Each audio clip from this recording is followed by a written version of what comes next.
Got to have units of measurement and time and just everything like that when you think like a scientist, right? And we have to convert a lot of these tables right. and ways of measuring and displaying data on the daily. But we're going to be talking about three concepts here relating to units that we use as meteorologists at different temperature scales, how we tell time as meteorologists, as well as how we display map projections. So we'll go through these one at a time. First, looking at how we tell time as meteorologists. We use UTC, which is Universal Time Coordinated, also called Z time. That's based on the Greenwich Mean Time at the Royal Observatory in Greenwich, London. It's where the prime meridian is, longitude line of 0 separating the east and west hemispheres. That's the 0 line, so the NATO phonetic alphabet word for the letter Z is Zulu, so that's how we get the Zulu time, same thing as UTC time. But that's what all of our weather forecast models are in.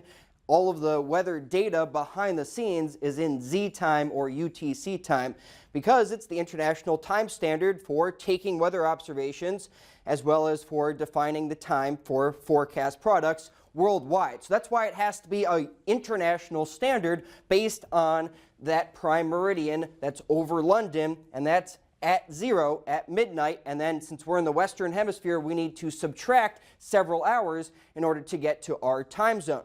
So for standard time in the central time zone, we subtract 6 hours from UTC. 5 hours is the subtraction amount in daylight saving time. For our mountain time zone friends, it's a subtraction of 7 hours in standard time and 6 hours in daylight saving time. So it can get a little bit confusing. We have to look at this behind the scenes, but whatever we show on air is already converted for you from the weather forecast data to the correct time zone. So looking at the surface analysis from this morning, that was at 12Z or 12 UTC, subtracting the 6 hours for Central Standard Time, we get 6 a.m.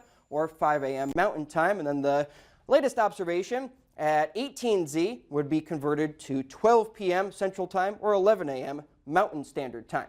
Second topic here, talking about measuring temperatures. There's three main temperature scales: the Kelvin scale, which is based on absolute 0, the Celsius scale, which has the freezing point of water at 0 and the boiling point of water at 100, and then the Fahrenheit scale, which is what we use here in the United States, freezing point of water at 32 degrees, boiling point at 212 degrees. So the Celsius and Fahrenheit scales are based on reference points like water's freezing and boiling points, while the Kelvin scale starts at absolute 0 and does not have negative numbers. So because there's 180 degrees between the freezing and boiling points in the Fahrenheit scale and only 100 degrees between the freezing and boiling points of water for Celsius, each degree in Celsius is 1.8 times larger than on the Fahrenheit scale. So you can see for Fahrenheit the numbers go by a lot quicker than on Celsius, where each degree is a little bit larger on that scale. So the only intersection is at 40 below 0, which we did see in some areas across North Dakota last week. Again, 40 below is the same on both Celsius and Fahrenheit. So to convert between Fahrenheit and Celsius, when we're going from 60 degrees Fahrenheit, for example, we subtract 32 degrees and divide it by 1.8, and we get 15 degrees Celsius. For an estimate, you can subtract 30 and then divide by 2. So if we were to do 60 minus 30, that's 30 degrees divided by 2, 15 degrees Celsius. And then for Celsius to Fahrenheit, if it's 25 degrees Celsius, we have to multiply by 1.8, then add 32 to get 77 degrees Fahrenheit. And the estimate can be multiplying the Celsius temperature by 2 and then adding 30. So 25 degrees Celsius is pretty comfortable because it's 80 degrees Fahrenheit. So there's these three temperature scales that were invented in the 1700s and 1800s by these three scientists. For Fahrenheit, 0 is the temperature of equal parts ice, water, and salt. That makes 32 degrees, the point at which pure water freezes. For Celsius, 100 degrees is the span between the freezing and boiling points of water. So initially, the scale was named centigrade from the Latin for 100, and degrees for grade. So Kelvin is based on the absolute zero, which is the theoretical temperature at which all molecular motion ceases, meaning there is no heat energy present, because temperature is just a measure of the amount of energy, heat energy in an object. And we usually measure the amount of heat energy in our air, so to get the temperature of the air. But for what countries use Celsius versus Fahrenheit, this map is pretty skewed towards the Celsius side. The only major country that uses Fahrenheit is the United States. There's only a few other island nations that use Fahrenheit today. So most of the world is on the metric system, which incorporates Celsius. It's a base 10 system, whereas we're on the imperial system here in the United States, which has Fahrenheit. So Fahrenheit was the primary temperature scale used in England when the U.S. was founded. British Empire spread Fahrenheit to its colonies, including the U.S. The metric system's simplicity, which came along later, and scientific utility helped to spread it across the world. And the Celsius scale in the 1800s and 1900s.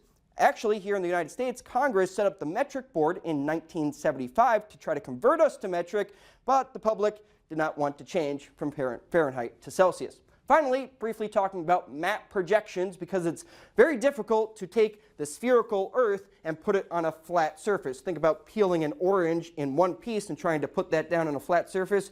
Really hard to do.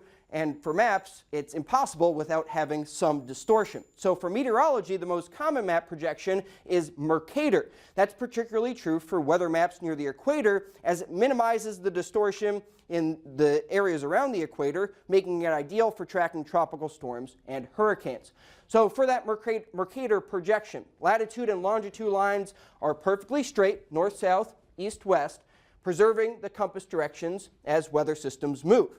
But the size and distance distortions are pretty significant as you get farther away from the equator and closer to the poles. So for example, Greenland appears pretty much the same size as Africa on the Mercator projection, but in reality, Africa is more than 13 times larger than Greenland. The second more common map projection that meteorologists could use is the polar stereographic projection. So that's using the perspective looking down at either the north or south pole, and with this one, weather systems can be watched over long distances. But the latitude lines are curved on this projection, and that means that finding an east-west direction is a bit more challenging. So over here, coming into the west coast of the United States, it kind of looks like it's a northwest wind, but it's due west because it's following that curved latitude line. So pretty interesting concepts that we learn about right away in meteorology school in college. I remember first week, freshman year, we talked about